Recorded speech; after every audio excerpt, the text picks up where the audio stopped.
உங்க டாக்டர் உங்களுக்கு குடுக்குற ஹோமியோ மெடிசின நீங்க எங்க ஸ்டோர் பண்ணணும்?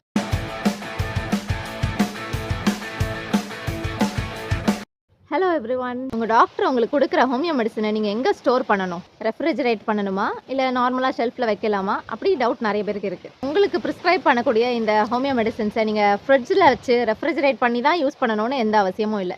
நார்மலா ஷெல்ஃப்ல வச்சு யூஸ் பண்ணலாம். அதே நேரத்தில மத்த அலோபதி டேப்லெட்ஸோட சேர்த்து வச்சுக்க வேண்டாம். அப்படி வைக்கும்போது இதோட எஃபெக்ட் குறையும். அலோபதி டேப்லெட் மட்டும் இல்ல, நீங்க யூஸ் பண்ற காஸ்மெட்டிக்ஸ், ஸ்ட்ராங் ஸ்மெல் இருக்கக்கூடிய பெர்ஃப்யூமோ, இல்ல டால்கம் பவுடரோ, இல்ல வேற ஏதாவது கிரீமோ, இந்த மாதிரி ஸ்ட்ராங் ஸ்மெல்லாக இருக்கக்கூடிய எந்த ஒரு பொருள் பக்கத்துலேயே இந்த மெடிசனை வைக்க வேண்டாம். இதோட எஃபெக்ட் குறைஞ்சிரும். அதே நேரத்தில் நீங்கள் நார்மலாக ஷெல்ஃபில் வச்சு யூஸ் பண்ணலாம்.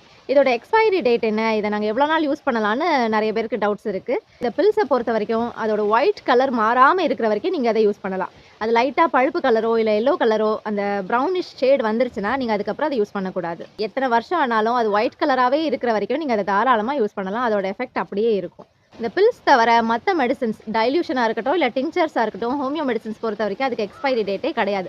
But as per the Indian rule maximum 5 years தான் இந்த மாதிரி மெடிசின்ஸ்க்கு வந்து நம்ம எக்ஸ்பைரி டேட் அதில் மென்ஷன் பண்ண முடியும். ஸோ அதில் 5 இயர்ஸ்னு மென்ஷன் பண்ணி இருக்கும். அந்த டேட் ஆஃப் மேனுஃபேக்சரிங்கில் இருந்து 5 இயர்ஸ் வரைக்கும் அதை தாராளமாக யூஸ் பண்ணலாம். உங்களுக்கு உங்கள் டாக்டர் கொடுக்கக்கூடிய பில்ஸோ இல்லை மதர் டிஞ்சரோ அதை நீங்கள் ரெஃப்ரிஜரேட் பண்ணி யூஸ் பண்ணணும்னு எந்த அவசியமும் இல்லை.